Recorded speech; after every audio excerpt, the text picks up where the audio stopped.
Welcome back. After a sold-out event in 2016, the Moth returns to Johannesburg on Saturday, March the 16th this year for a night of captivating, personal and authentic storytelling at the UJ Arts and Culture's Keorapetse William Kgositsile Theatre. Launched in 1997 in the United States, this is now a global phenomenon, having presented thousands of stories. For this event, South Africa's Nsovo Mayimele will be joined on stage by 4 other storytellers, including Turkey-based, Syria-born Mohammad, Jasem, and Kenya's Webster, Makombe. Both Lebo and Nsovo joins us now in studio to tell us more. Ladies, a very good morning. Thanks for joining us. Welcome. Thank you. Thank you for having us. Good to see you. Good to have you on the show this morning. Thank you. It's good to be here. Great stuff. Bright and early. Huh? Bright and early on a Saturday morning. Tell me about it. But then we are servants of the people. Absolutely. We are servants of the people. That's we the drive the public mandate and the public agenda. And just off air, we were talking about the importance of storytelling and that there is a market for storytelling. And I was just having this debate with an author earlier on, well, a few days ago, about the fact that is there a passion for fiction? Is there an appetite for fiction? Before we get to the discussion, I just want to pick your brain on this. Yeah, well, I assume so. Yeah, I think so. I think that for fiction, there is a market, and there is currently a. If you look at our history, that is what our stories were made up of. I mean, we didn't have Snow White, we didn't have Cinderella. Yes. But then we had various other stories. I mean, we had Pinky.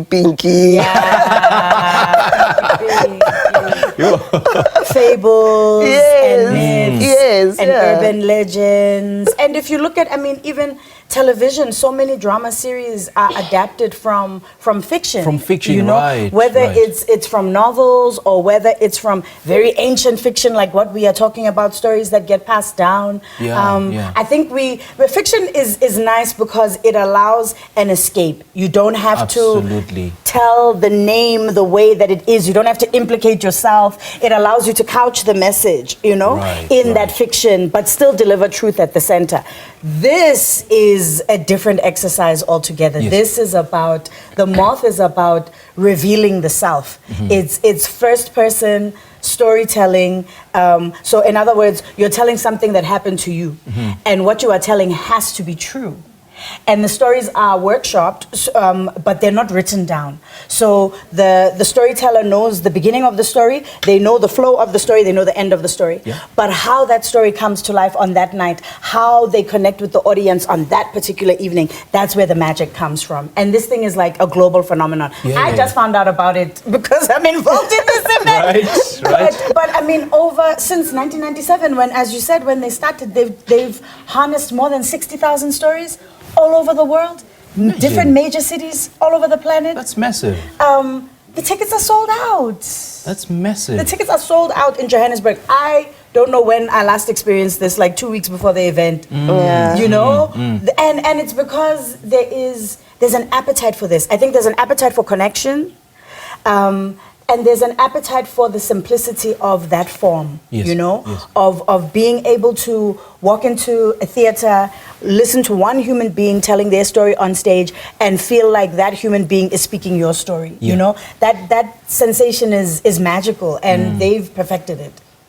And the aim is to tell, true stories based on the theme of power and possibility. So do you have an idea of what you'll be presenting?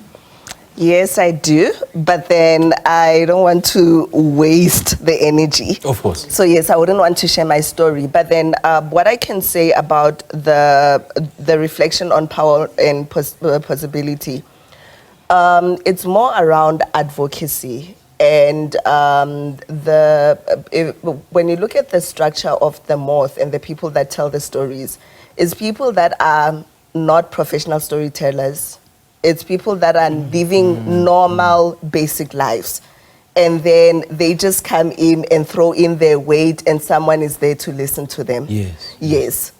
Right, so for me, I'm not a professional storyteller. Just a disclaimer. Okay. Yes, I'm not a and I'm not even in the arts. but then I just happened to be involved, and yes, I'll be telling my story.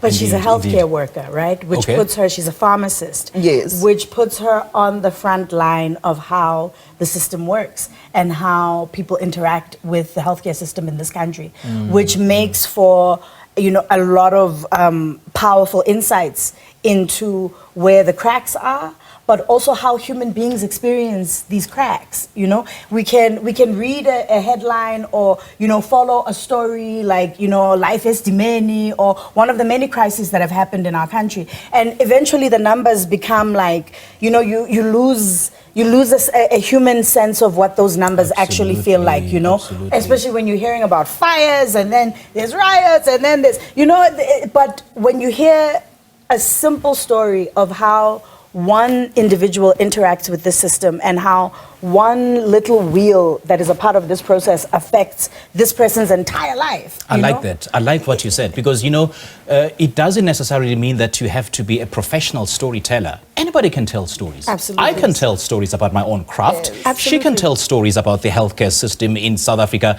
and particularly during the COVID-19 pandemic. Plenty of stories she could tell. Anybody can tell stories. So I just want us to focus on The Moth. What do you look forward to the most? Oh, I've never experienced it live. I've seen stories that have gone viral on social media. You know, they have a platform. They have multiple platforms. So if you want to engage with them, they are The Moth everywhere: Instagram, Facebook, Twitter, X, TikTok. But they also have a podcast that over 1 million people every year, 100 million people every year listen to this podcast. Sure. It's insane. Sure. So if you can go onto themoth.com or onto any one of their platforms, you can share your story, and then, you know, if they like your story, then they can workshop you, work with you for next time for another storytelling platform in another place. Or you can follow on social media, or you can if you're lucky, man, maybe you can come to Keorapetse Kgositsile Theatre on Saturday and hope somebody hasn't wrapped up and you might get that one ticket. I'm looking forward to the experience. You know, I love the magic of theatre. I love the magic of storytelling. I think first-person narrative is always going to be powerful. You know, when you hear what actually happened to somebody, it's almost impossible to not see that person's humanity and see them differently and connect with them. So I'm excited to see what this phenomenon is all about. I mean, you've aroused so much curiosity and excitement in me as well.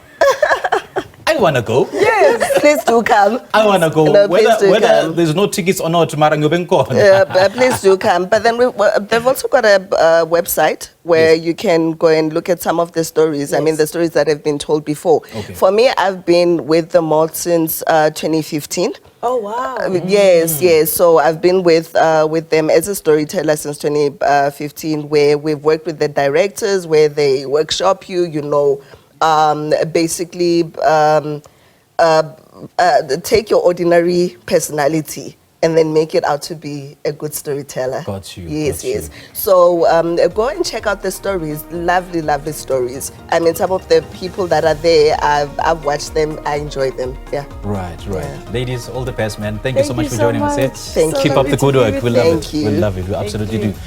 Well, both Lebo and Nsovo join us now in studio to tell us about The Moth, which will be taking place at the Keorapetse Kgositsile Theatre on the 16th of March 2024.